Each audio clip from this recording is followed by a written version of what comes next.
I was this close to calling the save right there. Really that close. I've decided to push on through pre-season, see what happens, and if we can win this trophy, then we'll see what happens after that. But yeah, it's been a bit of a drain on me lately. I'll be honest with you, even though it's only the 2 days. But yeah, let's just see what's been going on, shall we?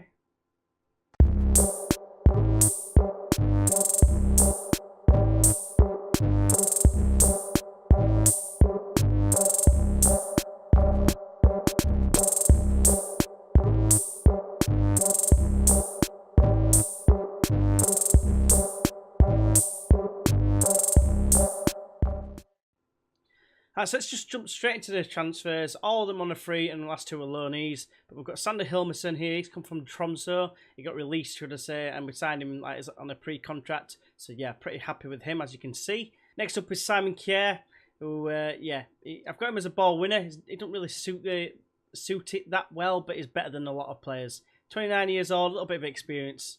That's about it, really.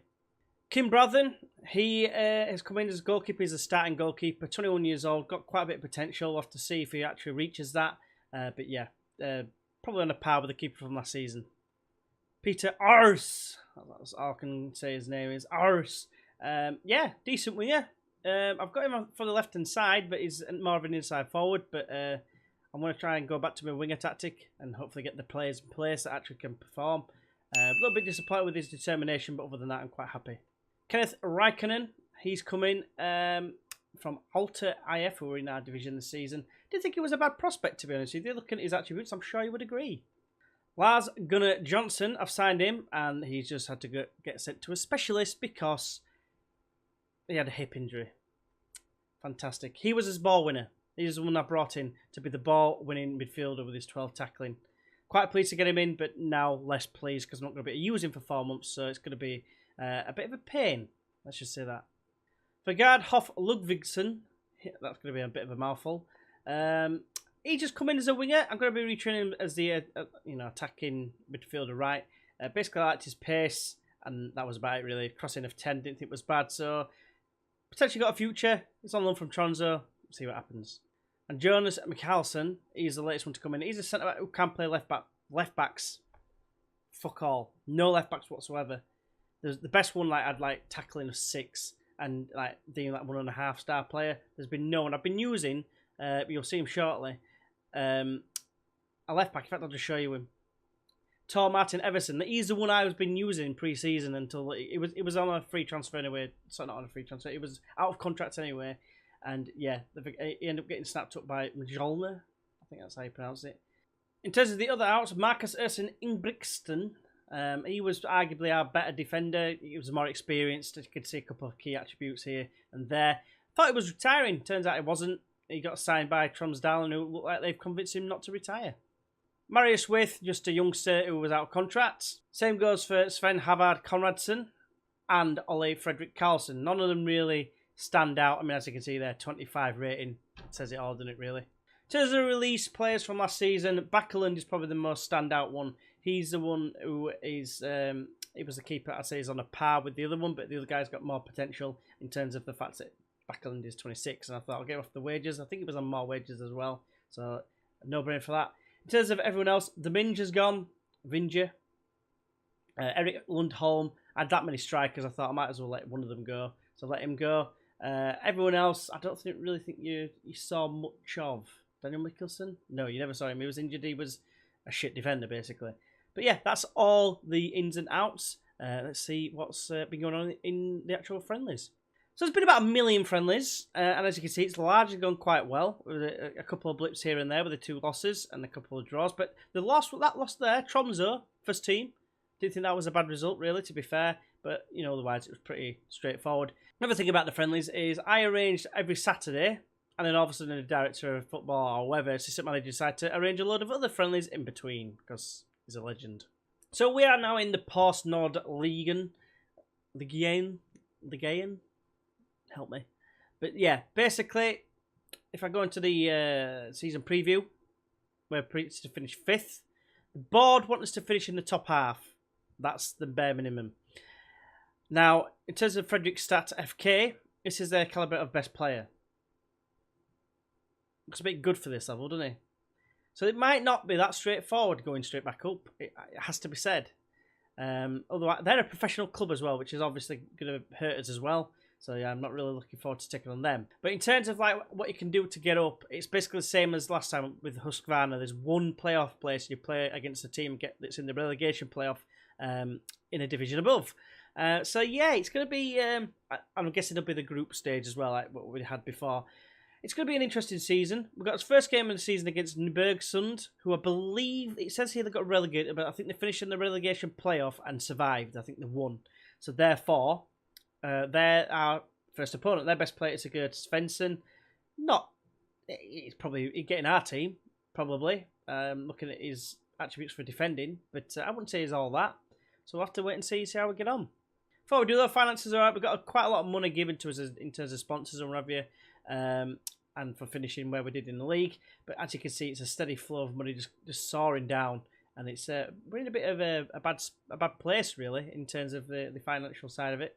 If you look at the projection here, you can see it's soaring to like 800 grand in debt, even $1 million in debt by the end of 3 years' time. So in terms of the squad, it's quite a large squad, as you can see here. And a lot of these are youngsters, like particularly these here. It's more, I'm trying to give him game time because some of them have actually got some decent potential. I mean, this guy, I was trying to retrain him as a left back. Probably no point in me even being in the squad now, so I will get rid of him right now. There we go. And a couple of the other players who came in, like the bottom two, Loveland and Grandstorm, or whatever it's called. These came through our academy. They came through the the youth candidate day. So I'm quite pleased with them coming through. They weren't too bad, I suppose. This guy in particular, Ludwig Loveland, is a striker that can play in the wing, but is showing a lot of decline there, which is a bit of a concern. So just confirmation that the minimum expectation is that the team finishing the top half of the league, basically, and the cup is to reach the third round of the NMSAS Bravens Cup. So yeah, it's going to be a good season. I'm hoping it's going to lift my spirits somewhat this season. So let's get into the first game and let's kick some fucking ass. So here we go. First game of the season. They're lining up with 4-4-1-1. I've got a couple of real players in there. So have we. We've got a good 4 of them now, even including the murderous Eriksson. I mean, just can't get over those eyes. But anyway, let's kick some ass. Right, so I'm going to start off with, if we play our game, we'll win. Very capable of that. It's a half-decent response. It's not that great, but there's no reds. So it's got to be a positive, right? Let's get into the game. I forgot to have a look at the dynamics. So basically, my managerial support one is just slightly in the red, and the team cohesion one is slightly in the green, and the team dressing room one is as well. But hopefully, we can get off to a winning start and start to raise that up like a Westlife song. Right, first highlight of the season. And it's starting with them, but we've got Ars, which I might have to rename him just to correct the spelling. But anyway, Sveen is been forced wide. I was going to say kind of in behind. Langdalen, dive. Langdalen again, tackling. Come on. Close. Right, come on, boys. We are at home here. We'd like to start dominating if we can, please. Been sort of played away. Berg Pedersen, and there it is. First goal of the season. Jonas Simonson, who's currently got contracts at the minute, could go at any point, but he wanting quite a bit more money. I thought, no, you can piss off, basically.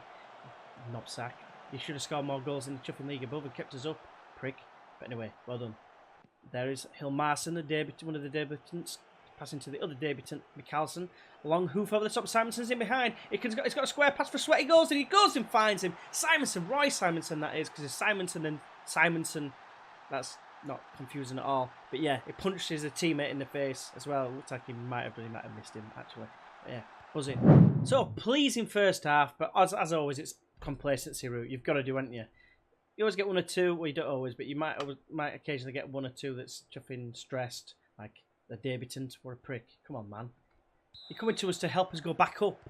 I don't want you to be stressed because I'm saying, right, keep your heads on. Keep your heads on. Just keep thinking. I'm very nervous.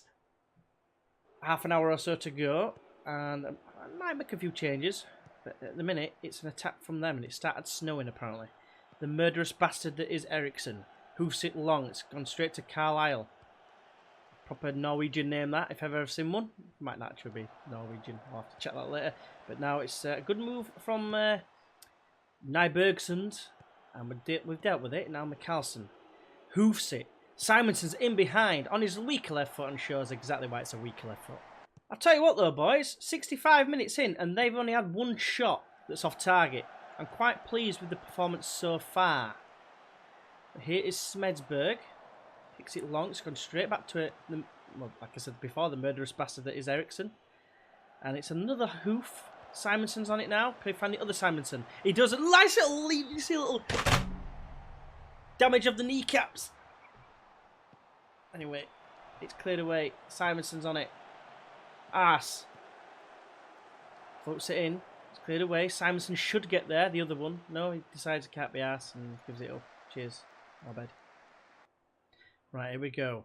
Hoff Ludvigsson, who's just come on, floats it in. Falk's come on as well for Sander. 3-0, boys. 3-0. Get in. Get praised. Hopefully, I said this last time, hopefully it's a sign of things to come, but we all know what happened then. Nice little change of the actual pitch. The whole pitch has just been teleported, it seems, because it's now white. But yeah, we won his first game, first final, and when we came back up, didn't we? And then we ended up getting sacked. So yeah, well, resigning. Right, so that looks like it's a good first win of the season for us. It's looking that way anyway. It's hoofed clear. 20 seconds to go. I mean, actually, it's looking that way. It's definitely going to be that way because there's like 15 seconds left and the 3 goals to the good. But yeah, nice solid 3-0 win to start off with. I'm quite chuffed with that, really, to be fair. We haven't played brilliantly in terms of possession, 50-50, but, you know, I'll take it. And yeah, hopefully, this is a sign of things to come. I'm going to be passionate and say I'm very pleased with the result. Just get that morale up straight away best we can. And obviously, the man of the match, Jonas Simonson, I'm probably going to try and offer him a new deal off camera. I'm very proud of his dominating performance. What a legend. So as you can see, top of the league. We are top of the league. Like, that's it, we're up now. That's it. Sorted. But yeah, there's a few games not happened yet. But it's Fredrikstad that look like they're the team that's going to be up there. Thereabouts. Looks like they finished 3rd last season. It's the professional status that worries me. But anyway, let's have a look and see when we're going to come back. I think what I'm going to do is I'm going to come back for the Fredrikstad game just to see where we're at in terms of like where we're sitting in terms of quality. Because I was tempted to do another long stretch again, but I remember what happened last time with Husqvarna. So I don't want that to happen again, basically. So yeah, we're going to come back for Fredrikstad FK and possibly, if we get time, we'll do Moss FK, but it depends. I'm trying to keep these a bit shorter to try and give myself a chance of, you know, getting them done and recorded and edited for you. Because the time is still of the essence, it seems. But anyway, just to say at this point as well, apologies for the outro, basically, of the last episode, because I was going off and saying a load of stuff that I probably did regret afterwards, like saying that I was going to end the series and that. I didn't really want to end the series. It's just a heat of the moment thing. But yeah, it's as far as I'm concerned, it's done now. I'm going to carry on and try and get a bit more, another trophy. If I get 3 trophies, if I can go up this season, or if I win the playoff this season, I'll probably carry on. But because, just to give us more chance of doing other stuff, the thing is, I've got a lot of things in my head that I wanted to do for FM19, and I'd really like to get ahead on them, like things like graphics and transitions and things like that. I'm trying to make it as good as possible for FM19, just to try and give us that next big push. Because being honest, FM17, I did really well. I was Leeds for quite some time. It went really well, and then I did a different series in Tenerife that flopped. But that was at the end of that was like in the May time, something like that, when I started that series. So I kind of understood why, because the game was dead. Then this one's come out, FM18, and it's gone okay. Like, I was on 800 subs of thereabouts when FM18 came out, and I've only gained 300, whereas when FM17 came out, I was on 200 subs, call it, and I got up to about 800. So it's one of them where I need to do something like really big. So I want to try and concentrate on that as much as I can. But I want to keep this going because I know there's people who like to watch it, and I do appreciate every single one of you that do. And you're the main reasons really why this series is still going, if I'm being completely honest. If I was very selfish, I would probably just call it a day right now. But I'm not. I'm going to try and push on. I'm going to try and power through. Try and at least do this season. If we get some success, then maybe we can try and go to another country and see if we can get success there as well. But anyway, I'm waffling. Thank you very much for watching. Thank you very much for listening to us at the end. But until next time, I will see you then. Bye-bye.